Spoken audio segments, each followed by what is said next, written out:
University of Charleston women's basketball is ranked in the top 25 last week for the first time in over a decade. And after dominating Wheeling Jesuit and handling West Liberty, we've got better news today. The Golden Eagles have risen from 25th to 20th.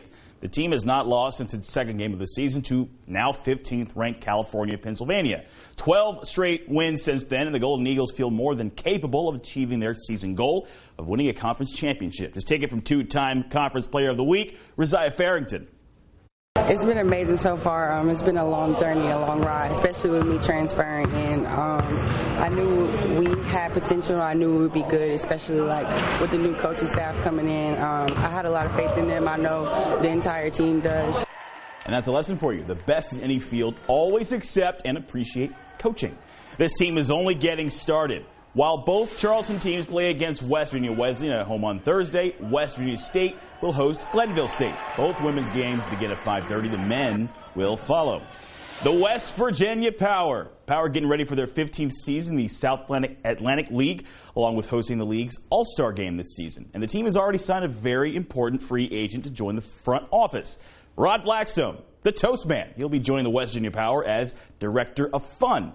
You've seen him at the park. You know he's qualified. And among his duties, continuing to chuck toast around the ballpark after strikeouts. And West Virginia men's basketball is fighting off some offensive problems. They have a chance to get the season on some sort of positive track now. They've lost 4 straight and have yet to beat a Big 12 team. Maybe that changes tonight. TCU has lost 2 straight, but the Mountaineers have to get their game tightened up to have a chance. Just come down and throw the ball away, do careless things with the ball, and we don't rebound. Other people go on runs, and then we're fighting uphill. We gotta stop those. Like I said, the Mountaineers are on the road to play TCU. That game starts tonight at 7. Director of Fun? Is that Director the official? of Fun. How do you get that title? I know. Jealous. That's a title everybody wants. As I said, wait a minute, he wasn't already? I know. Now he just gets paid for it. This is a big game for the Mountaineers. They're 8-8 right now, 500 in the season. TCU, and then Kansas coming up too. Correct. Yeah, and it's going to be a tough one for them. They want to win this, of course, because they haven't won a Big 12 game. I've been saying this for a while now, but that is going to be a good start for this season. Indeed. All right, just remember, guys, box out. So my only advice. That's all I know about basketball. Box out. Just score. You're still celebrating Marshall's win in the Gasparilla Bowl from last night. Some of you just got back from South Florida. Let me help you out with that. South Florida stood no chance against the Thundering Herd because Marshall consistently outgained and dominated the Bulls on the field. Senior receiver Tyree Brady passed 1,000 receiving yards for the season, despite, of course, being double-teamed. While the Bulls tried to stampede Brady, redshirt freshman quarterback Isaiah Green rushed for the first touchdown of the night. Love that. Anthony Anderson did the same thing not long after, and so did Brendan Knox. Marshall scored 21 points in the first quarter and kept on flying. Running back Keon Davis was the player of the game. He had 2 touchdowns, 94 yards, and this is an excellent way for Marshall to end the season. A 38-20 win against South Florida. Now, Green is looking forward to shattering your expectations some more, while Davis is training for the next step, a shot at the NFL. I think people probably had doubts if I could do it or not, but I just came out here and showed them that I could. So they got a good 3 years to look forward to next year. I think the best compliment as a football player, I mean, obviously I have talent. Obviously I'm kind of good at what I do, but at the end of the day, long as somebody said that I play hard and gave it my all. Plays will be made. Yes, at the end of the day, plays will be made. And in the wake of that victory, more exciting news for the Thundering Herd. Wide receiver Tyree Brady has signed with Rock Nation Sports. Now, that's the management company founded by Sean Carter, but you may know Sean Carter better as rapper and media giant Jay-Z. Marshall basketball playing this weekend, 2 Saturday games. The women's team will be at home facing Towson at 1 o'clock in the afternoon, while the men's team will be at Texas A&M. After that, each team will have one more game before the new year. Now we're going back to football. Urban Meyer will coach one last game and then he's done. But he's not leaving Columbus and he's not leaving Ohio State. Meyer will co-teach a course on character and leadership in Ohio State's business school. While doing that, he'll be involved with the football program in some yet-to-be-known way. We haven't exactly defined it. You know, I'm extremely close with Ryan Day. Our job, all of our job, is to make sure he's successful. Adrian, I know you don't want this to end yet. Before Urban the coach becomes Urban the teacher, you have the Rose Bowl. Ohio State takes on Washington on New Year's Day, and the Citrus Bowl happens at 1 p.m. Same day, Kentucky against Penn State in Orlando, Florida. Now, if you need more football right now, just be patient. NFL Sunday is on this channel. It's a doubleheader. The Cincinnati Bengals at the Cleveland Browns at 1 o'clock. After that, the Pittsburgh Steelers at the New Orleans Saints. Coverage will begin at noon on Sunday. You already know by now, today, West Virginia University introduced Neil Harmon Brown, the Mountaineers' 35th head football coach. As head coach at Troy University, he had a very strong showing. And aside from being a strong offensive mind, Brown comes from a family of educators. This means as far as student athletes are concerned, he emphasizes the student just as much as the athlete. Talked about my parents being educators. Grew up in a school. You know what I mean? Like, grew up from the time I can remember elementary school librarian, like, clean up books and all that, and being in school waiting for my dad to shut down the gym or whatever it was as a principal. So being just around educators, seeing the influence they have on young people, I think it's important that people pave their own way. You know, you get bits and pieces from everyone you've been around. But for me, it's about the development process. And it's not just about players, it's about staff as well. That's the making of a solid program. He's already named Vic Henning the defensive coordinator. It's the same position that he had under Brown at Troy.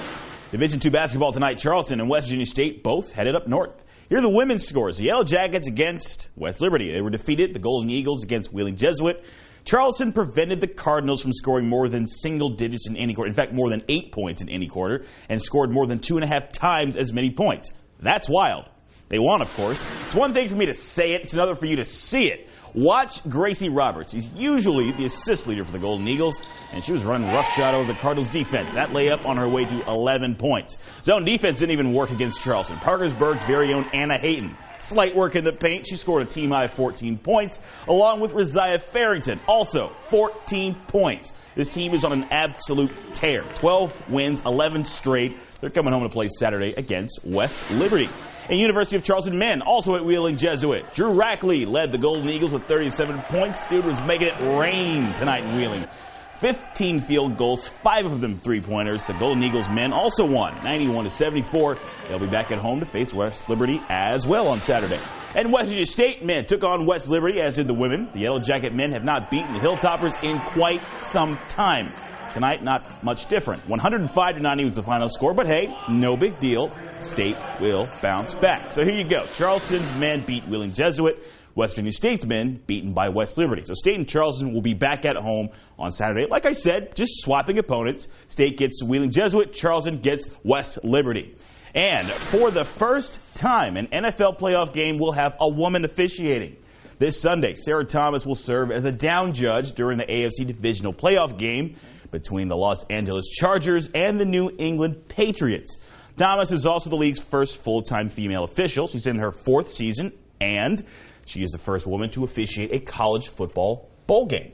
Mountaineer men's basketball has lost 4 straight, which means they still haven't won against a Big 12 team. And it's not like these have been blowout losses. They were 2 points behind Kansas State, 8 behind Oklahoma State. But there is still time to turn this season around. And everybody's got to play together. And what gives me the most hope is I'm pretty good at what I do. Spencer says it's not bragging if it's true. If Bob Huggins is that confident, it'll inspire the same confidence in his players, no doubt. They're back at it tomorrow at TCU. The women's team is on track now. They beat Oklahoma State on Wednesday and Oklahoma on Sunday. They're doing just fine. They'll play Wednesday at home against Iowa State and then at Baylor on Sunday. Now, West Virginia head football coach Neil Brown is a busy man. He's bringing a lot of his former staffers from Troy. The latest of which, Jordan Leslie, will be a defensive assistant once again to Vic Henning in a role to be specified later. He's also hired Chad Scott, who's been tight ends coach and hybrids coach at North Carolina since 2016, but he also worked under Brown. Marshall's men's team, men's basketball, that is, beat Western Kentucky over the weekend. The Herd had to come back from being 11 points in the hole. Freshman Tavion Kinsey delivered 23 points for the first time. John Elmore had 21. Hal Greer's family was there. The team will be playing Florida Atlantic Thursday at 7, and because of the partial shutdown, federal employees can get 2 free tickets and popcorn. Just bring your federal ID. The women's team will play at FAU on the same day. And the West Virginia Power, in their first season of being affiliated with the Seattle Mariners, announced their coaching staff today. Dave Berg will be the manager. It's his third season in the organization. Eric Ferris will be the hitting coach. Elon Leichman is the pitching coach. Josh Gallagher is the athletic trainer. Kevin Childs will be the performance specialist. They all have Major League playing experience. And in the NFL, the Cleveland Browns have hired Freddie Kitchens as the team's new head coach. He was introduced today. Having served as running backs coach and offensive coordinator, it seems he is the natural choice for the job. He knows what kind of task lies ahead of him, and he is up to the challenge. Like it or not, he intends to deliver wins. Take some guts to do what they did, all right? And I appreciate that. I won't let them down. And all you got to do is sit back and watch, all right? Because I know that I'm not a popular choice. I understand that, and I don't care. So yeah, he knows everyone may not approve of the choice. He doesn't care. He's going to do his job. Cristiano Ronaldo, one of international football's or soccer's biggest stars, denies that he raped a woman in 2009. This came in a tweet he sent this morning after Las Vegas police reopened an investigation against the Portuguese footballer. Catherine Mayorga claims he sexually assaulted her, then coerced her into signing a $375,000 settlement and a non-disclosure agreement. On Twitter this morning, Ronaldo denied that the assault happened. Mayorga wants the settlement and the agreement voided. According to the New York Times, a German magazine reported the existence of that settlement last year. The publication says it got relevant documents, including an unsigned copy of the settlement and a 6-page letter Mayorga wrote to Ronaldo through Football Leaks. It's a website similar to WikiLeaks. In Stovall and Associates' opinion, the documents obtained from Football Leaks appeared to be evidence of the 2009 sexual assault of Catherine Mayorga by Cristiano Ronaldo and the separate crime of obstruction of justice. Stovall and Associates delivered these documents to the Las Vegas Metropolitan Police Department. The Las Vegas police are reopening their investigation into that incident. It is October now, which means Major League Baseball's best teams are now competing for a chance at the World Series. It starts now with the wild card round, but the Cleveland Indians are already in the American League Division Series, so they don't play until Friday. Cleveland will play against the Houston Astros just after 2, again, on Friday. I'm repeating myself so you parents can watch some of that before heading out to your son's high school football game. Or daughter, if she's cheerleading. Or son, if he's cheerleading. Doesn't matter. Charleston football lost for the first time this season against Urbana on Thursday night, last Thursday. The good news is there's no more pressure to stay undefeated, but don't say that to the coach. The Golden Eagles are going on the road again to play West Virginia Wesleyan. This Saturday, the Bobcats will be, unfortunately for them, on the receiving end of the Golden Eagles' vengeance. You know, some of these other sports like soccer and basketball and baseball that are playing, 28, 32 games a year, a loss isn't as, crucial as in football. When you have high expectations or trying to compete for a conference championship, losing a game like that stings a little bit. State defeated Glenville State last weekend. Now they're playing at home. It's homecoming this Saturday, and the Yellow Jackets will play against Kentucky State. The Thoroughbreds have not won at all this season, but that does not mean State is taking this game lightly.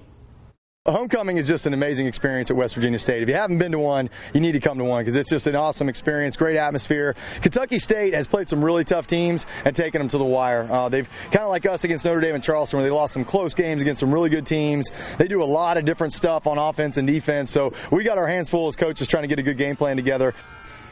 Now Division I football. Marshall football back on the field this Friday. The team has put rival Western Kentucky behind them and now has to get ready for Middle Tennessee State. Rick Stockstill is the head coach. His son Brent is the quarterback. A very good one of the best in Conference USA. But no matter, Marshall's not scared of that. Just making sure we're assignment sound and knowing everybody's doing their job. That's basically what all our coaches tell us to do. As long as everybody's doing their job on the field, there shouldn't be no difficulties.